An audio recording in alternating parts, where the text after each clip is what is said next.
തക്കാളി ഉണ്ടെങ്കിലേ ഇതുപോലൊരു കറി ഉണ്ടാക്കിയിട്ടുണ്ടെങ്കിൽ അടിപൊളി ടേസ്റ്റാണ് കേട്ടോ. നിങ്ങളുടെ ആരെങ്കിലും ഒക്കെ എന്തായാലും ഇതൊക്കെ ഉണ്ടാക്കി നോക്കിയിട്ടുണ്ടെന്നുള്ള കാര്യം ഉറപ്പാണ്.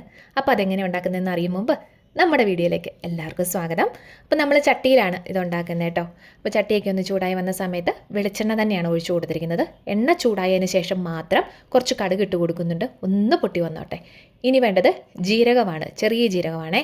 അപ്പോൾ ആ ചെറിയ ജീരകം കൂടി ഇട്ട് കൊടുത്തിട്ട് അതും കൂടി ഒന്ന് പൊട്ടിയൊക്കെ ഒന്ന് വന്നതിന് ശേഷം കുറച്ച് കറിവേപ്പിലയും കൂടെ ചേർത്ത് കൊടുക്കുന്നുണ്ട്. പിന്നെ നമ്മൾ സവോള എടുത്തിട്ടുണ്ട്, 2-3 സവോളയൊക്കെയാണ് എടുത്തിരിക്കുന്നത്. അതൊക്കെ അവനവൻ്റെ ആവശ്യത്തിനനുസരിച്ച് ചേർത്ത് കൊടുക്കാവുന്നതാണ് കേട്ടോ. അപ്പോൾ ചെറുതായിട്ട് കനം കുറച്ചിട്ടാണ് അരിഞ്ഞിരിക്കുന്നത്, ചെറിയതായിട്ടാണ് അരിഞ്ഞെടുത്തിരിക്കുന്നത്. പിന്നെ ഒരു 5-6 അല്ലി വെളുത്തുള്ളിയുണ്ട്, അതും ഈ പറഞ്ഞ പോലെ നീളത്തിൽ കനം കുറച്ചിട്ടാണ് അരിഞ്ഞെടുത്തിരിക്കുന്നത്.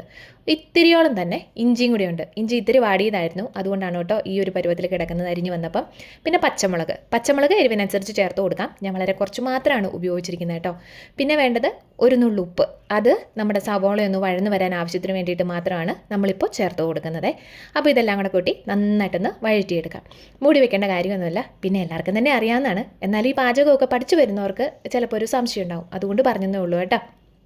അപ്പോൾ ദാ നമ്മുടെ സവോളയൊക്കെ നല്ല രീതിയിലൊന്ന് വഴന്ന് വന്നിട്ടുണ്ട്. ബ്രൗൺ കളറല്ല, ഈ ഒരു പരുവത്തിൽ മതി കേട്ടോ. അപ്പോൾ നമുക്ക് ഇച്ചിരി പൊടികളൊക്കെ ചേർത്ത് കൊടുക്കാം. മഞ്ഞൾപ്പൊടിയും മുളക് പൊടിയുമാണ് നമ്മളിവിടെ ചേർത്ത് കൊടുത്തിരിക്കുന്നത്. മഞ്ഞൾപ്പൊടി ഒരു 1/4 ടീസ്പൂൺ മാത്രമാണ്. പിന്നെ മുളക് പൊടി എരിവിനനുസരിച്ച് ചേർത്ത് കൊടുക്കാവുന്നതാണ്. ഞാനിവിടെ കാശ്മീരി മുളക് പൊടിയാണ് ഉപയോഗിച്ചിരിക്കുന്നത്. ഞാൻ പറഞ്ഞല്ലോ, എരിവ് ഒരുപാട് നമ്മൾ ഉപയോഗിക്കുന്നില്ല. അതുകൊണ്ട് തന്നെ നിങ്ങൾക്ക് വേണമെന്നുണ്ടെങ്കിൽ, എരിവ് കൂടുതൽ ഉപയോഗിക്കുന്നവർക്കാണെന്നുണ്ടെങ്കിൽ സാധാരണ മുളക് പൊടി തന്നെ ഉപയോഗിക്കാം. പിന്നെ നമുക്ക് ഈ മുളക് പൊടി ഇതെല്ലാം കൂടി ഇട്ടതിന് ശേഷം നല്ല രീതിയിലൊന്ന് മൂപ്പിച്ചെടുക്കണം.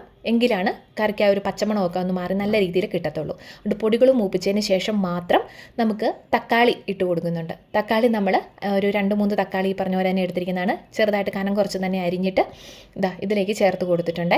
അപ്പോൾ ഇനിയേ വേണ്ടത് ഈ തക്കാളിയും സവോളയും പൊടികളും എല്ലാം കൂടെയുള്ള മിക്സ് ഇതിങ്ങനെ നല്ല രീതിയിലൊന്ന് വഴറ്റി കൊടുക്കുക.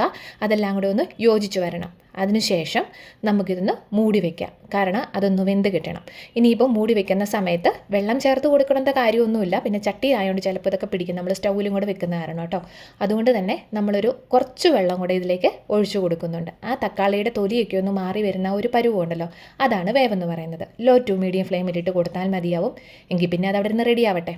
ഇനിയിപ്പോൾ നമ്മളിതിലേക്കുണ്ടല്ലോ റോസ്റ്റ് ചെയ്തെടുത്തിരിക്കുന്ന കടലയുണ്ടല്ലോ, നിലക്കടല, പിന്നെ കപ്പലണ്ടി പല പേരിലും അറിയപ്പെടുന്നുണ്ടല്ലേ. അപ്പോൾ എന്തായാലും അത് എടുത്തിട്ടുണ്ട്. നമ്മൾ റോസ്റ്റ് ചെയ്തെടുത്തിരിക്കുന്നതാണ്. അല്ല എന്നുണ്ടെങ്കിൽ അതൊന്ന് റോസ്റ്റ് ചെയ്തെടുക്കാനായിട്ട് ശ്രദ്ധിക്കുക കേട്ടോ. അപ്പോൾ ഒരു അരക്കപ്പോളം തന്നെ ഉണ്ടായിരുന്നു, അത് നമ്മളിതിലേക്ക് ചേർത്ത് കൊടുക്കുന്നുണ്ട്. തൊലിയൊക്കെ കളഞ്ഞെടുത്തിരിക്കുന്നതാണ്.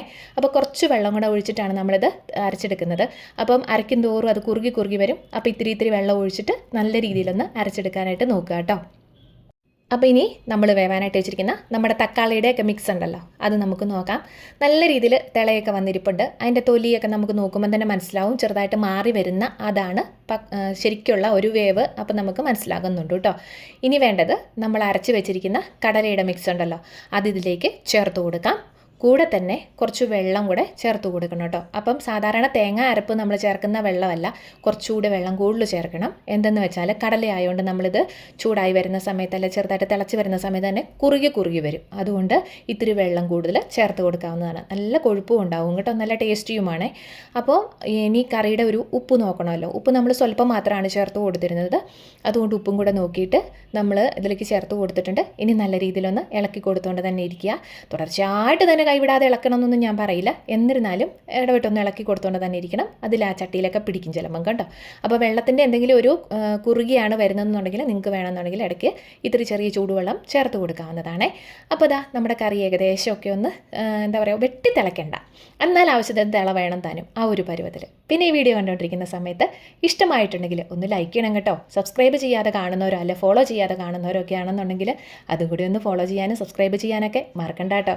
അപ്പോൾ നമ്മുടെ ചാനലിൽ ഇതുപോലുള്ള കുട്ടി റെസിപ്പീസ് ഒരുപാട് വീഡിയോസ് അപ്ലോഡ് ചെയ്തിട്ടുണ്ട്. അപ്പോൾ ഒന്ന് കയറി കണ്ടു നോക്കുക. കണ്ടിട്ട് അഭിപ്രായം നിങ്ങളുടെ കമൻറ്റിലൂടെ അറിയിക്കാനായിട്ട് മറക്കരുത് കേട്ടോ. എന്നാൽ പിന്നെ ഇതേ കറിയൊക്കെ ഒന്ന് റെഡിയായി വന്ന സമയത്ത് നമുക്ക് കുറച്ച് ഒരു 1/2 ടീസ്പൂൺ ഗരം മസാല ചേർത്ത് കൊടുക്കുന്നുണ്ട്. ഗരം മസാല എപ്പോഴും നമുക്ക് ലാസ്റ്റ് കറിയുടെയൊക്കെ ഒന്ന് തിളച്ചൊക്കെ ആ ഒരു പരുവത്തിലായി വരുന്നതിന് ശേഷം മാത്രമാണ് ചേർത്ത് കൊടുക്കേണ്ടത്. ആദ്യം തന്നെ ചേർത്ത് കൊടുത്താൽ ആ കറിക്ക് ആ ഒരു മണം കിട്ടിയെന്ന് വരില്ല പെട്ടെന്ന് തന്നെ, എന്നാലും കുഴപ്പമൊന്നുമില്ല. പക്ഷേ ഇങ്ങനെയുള്ള കറിക്ക് ഇതാണ് ഏറ്റവും ബെറ്റർ കേട്ടോ. അപ്പോൾ ഗരം മസാലയും കൂടി ഇട്ട് കൊടുത്തതിന് ശേഷം ഒരു 2 മിനിറ്റ് ഇതുപോലെ ഒന്ന് തന്നെ ഇളക്കി കൊടുത്തുകൊണ്ടിരിക്കുക. അതിൻ്റെ സത്തൊക്കെ അതിൻ്റെ അകത്തൊന്ന് ഇറങ്ങിക്കോട്ടെ. അപ്പോൾ അതുകൊണ്ട് തന്നെ പിന്നെ വേണ്ടത് ഒരു കുറച്ച് മല്ലിയിലയാണ്. മല്ലിയില ഇഷ്ടമല്ല എന്നുണ്ടെങ്കിൽ വേണ്ട കേട്ടോ, അത് നമുക്ക് വേണ്ടെന്ന് വെച്ചേക്കാം. പക്ഷേ ഞാൻ എന്തായാലും ഒരു കുറച്ച് ചേർത്ത് കൊടുക്കുന്നുണ്ട്. അപ്പോഴാണല്ലോ ഒരു പൂർണ്ണതയിലെത്തുന്നത്, നമ്മുടെ ഒരു കറിക്ക് ഒരു രീതിയിലെത്തുന്നത്. അപ്പോൾ എന്തായാലും അതും കൂടി ഇട്ട് കൊടുത്തിട്ട് നമുക്കൊന്ന് വാങ്ങി വെക്കാം കേട്ടോ. അങ്ങനെ സംഭവം സെറ്റായിട്ടുണ്ട്. ദോശയ്ക്കോ ഇഡ്ഡലിക്കോ ചോറിനോ ഒക്കെ കഴിക്കാനായിട്ട് അടിപൊളിയാണ്, ഹെൽത്തിയുമാണ്, ഈസി ആയിട്ട് തോന്നുന്നില്ലേ? ഇത്രേ ഉള്ളൂ. തേങ്ങ ഇല്ലെങ്കിൽ പോലും നമുക്ക് തയ്യാറാക്കിയെടുക്കാം. അപ്പോൾ എങ്ങനെയാണ്, വീഡിയോ ഇഷ്ടമായെന്ന് കരുതുന്നു. ഇഷ്ടമായിട്ടുണ്ടെങ്കിൽ പറഞ്ഞ പോലെ മറക്കണ്ട കേട്ടോ. വീണ്ടും കാണും വരെ ടാറ്റാ.